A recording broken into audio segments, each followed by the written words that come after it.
Well, welcome back to the channel. Today we're going to try and figure out how to mount these traction boards onto the Jeep. I've got an AEV high lift jack mount.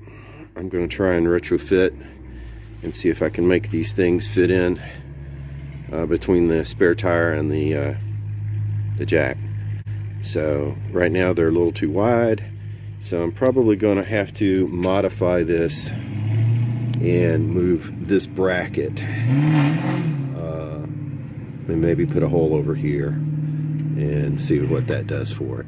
So it's going to be an engineering process, as everything usually is. Okay, so we've got the high lift jack de-installed. Okay, and coming and looking at this thing, it needs to move from this location just a little bit more over this way. So, and to facilitate that, I'm going to have to cut some of this flange off.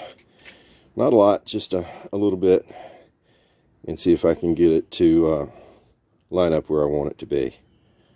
No harm, no foul. This is a rough cut to fit it out. See how it's going to all work together. So,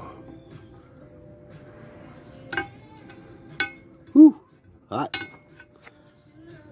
All right, now I'm gonna grind that up and make it smoother. Do a test fit. See what it looks like.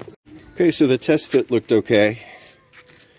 So grinded it down, smoothed it up a little bit. I'll paint it, give it some time to dry, and see what goes on next. Okay, so it's got it's been fitted, painted.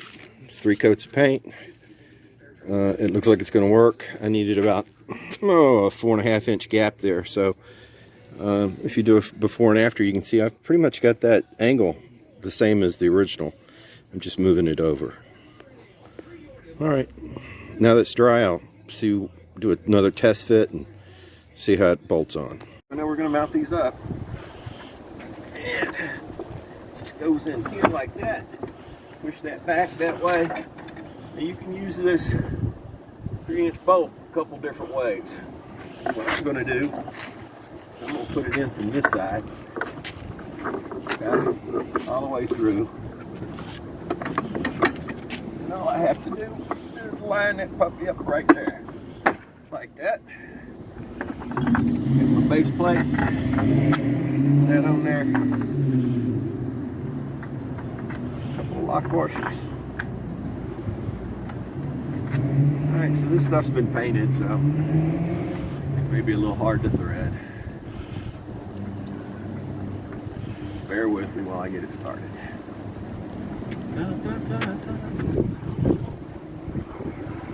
Alright, that was going on.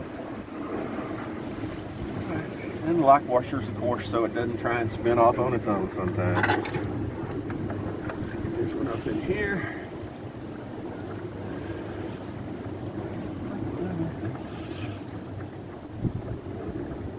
So this gives me 2 points where it's mounted up top, make it pretty stable.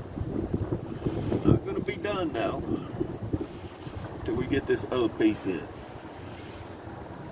Alright, so if we come down here and look right here with the camera, you can see this hole right here. I don't think the camera's on the right spot. You see this hole where my finger is? Alright, so that's where this piece that we manufactured goes.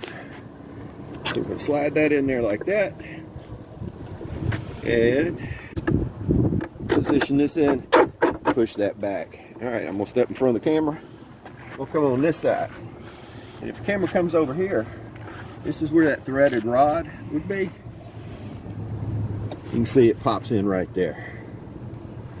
So what we do is we just take a little nut. Kind of made a wing nut for this one. It didn't have the right size. So I just took my little welder and created one. So as I tighten that up, what it's supposed to be doing, it's going to bring this whole thing in like that.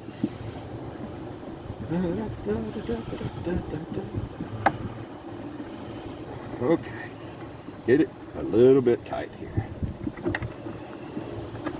Alright, that seems pretty good. Now we'll go back up here and tighten these up.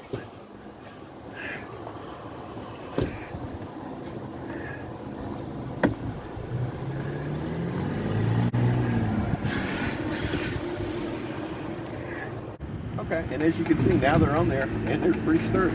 So the key is tighten them up, and they're not overly tight, but that gives you a good sturdy mount without a lot of expense. This is stuff you can get at your local Home Depot pretty quick. So just be innovative in what you're going to do.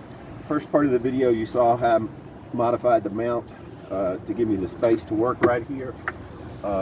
Really happy with the way it turned out. Didn't really block the tail light. So thanks for watching. Like, subscribe, and we'll see you in the next video.